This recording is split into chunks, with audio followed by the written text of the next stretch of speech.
Saudara-saudari terkasih, dunia modern kita sungguh terobsesi amat dalam dengan mengejar kekayaan agar dapat memenuhi diri dengan harta kekayaan pribadi atau kepentingan kelompok tertentu dengan mengorbankan kepentingan bersama.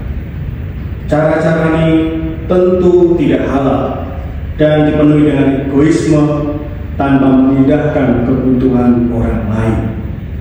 Kita dapat mengatakan fenomena itu dengan istilah serakah, mengejar kekayaan secara obsesif, egois.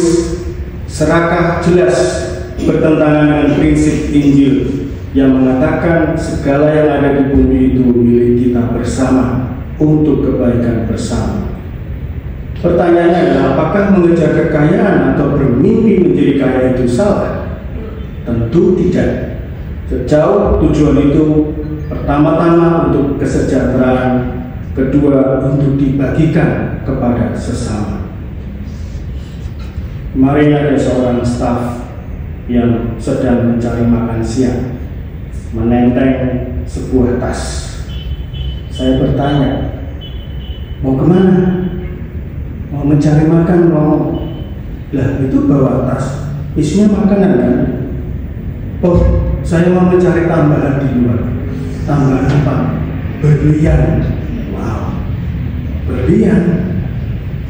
Lalu sambung saya, wah, di mana hatimu berada? Di mana hartamu berada? Di situ hatimu berada. Di berlian maksudnya hatinya.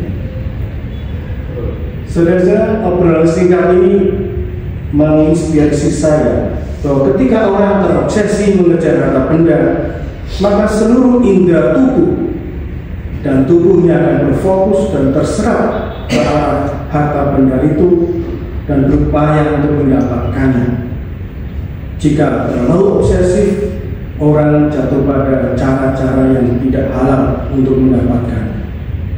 Ketika ada kandungan nikel di Pulau G, Kabupaten Raja Ampat atau di tempat lain, orang tersebut akan berupaya dengan segala cara kalau perlu mengubah aturan perundang-undangan agar mendapatkannya secara legal dengan mengabaikan aturan yang sebelumnya.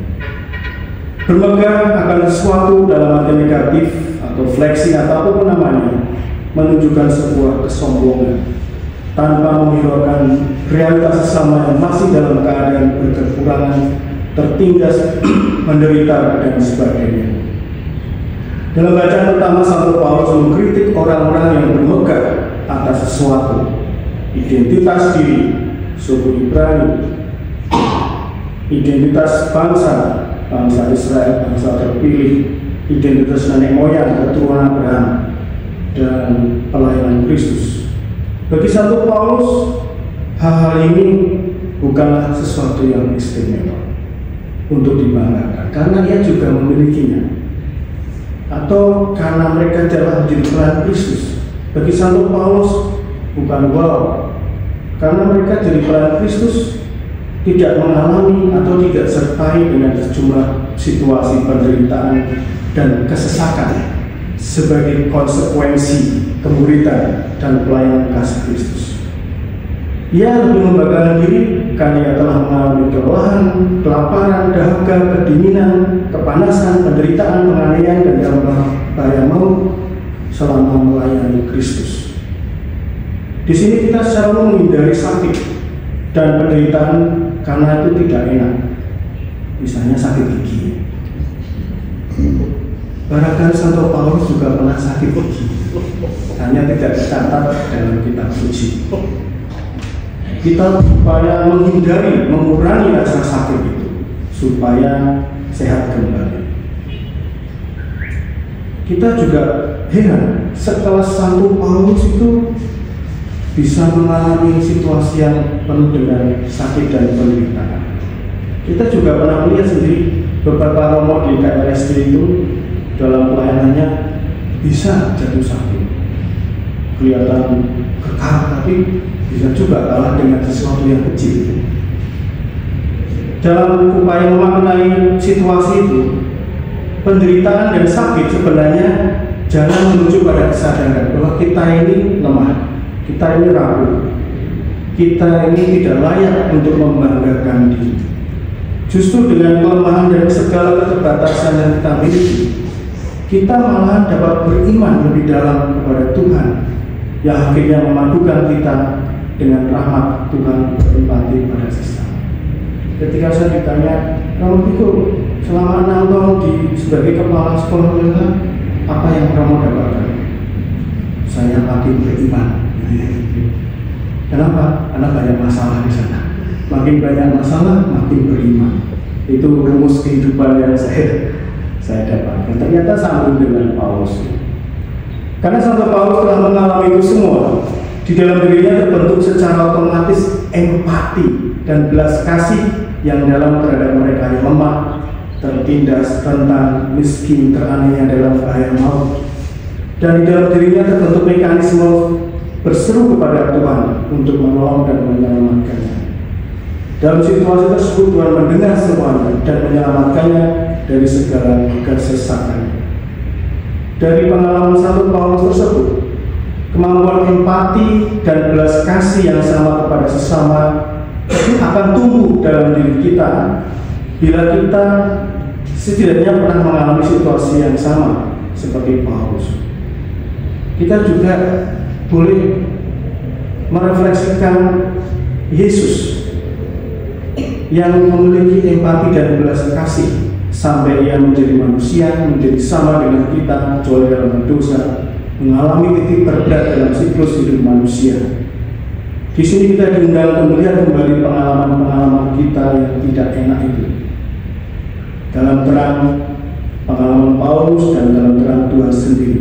Kita diundang untuk mensyukurinya karena di saat-saat itu Tuhan datang menolong kita secara nyata.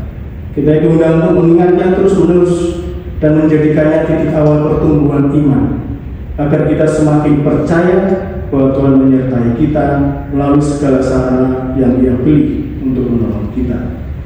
Semakin kita mengalami situasi yang sama yang dialami Paulus, semakin kita diundang menyandarkan diri pada pertolongan Tuhan. Makin banyak masalah, makin beriman. Dengan kata lain, semakin kita mengalami banyak penderitaan, kita memiliki iman yang teguh dan terus bertumbuh, serta terlatih untuk mengarahkan pandangan mata kita pada surga. Karena harta kita sesungguhnya adalah Tuhan sendiri.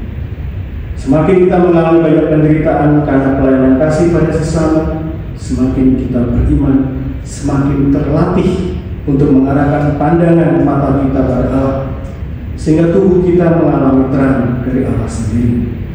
Semakin hati kita tertuju dan tertambat serta berlaku di hati Allah sendiri, semakin kita dapat bermegah dalam kelemahan kita, bermegah dalam Tuhan sendiri.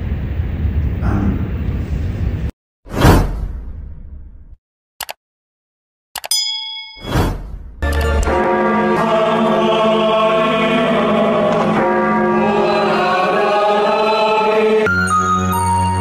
Sahabat peradaban kasih yang terkasih, sampai jumpa pada episode berikutnya. Terima kasih atas kebersamaan kita.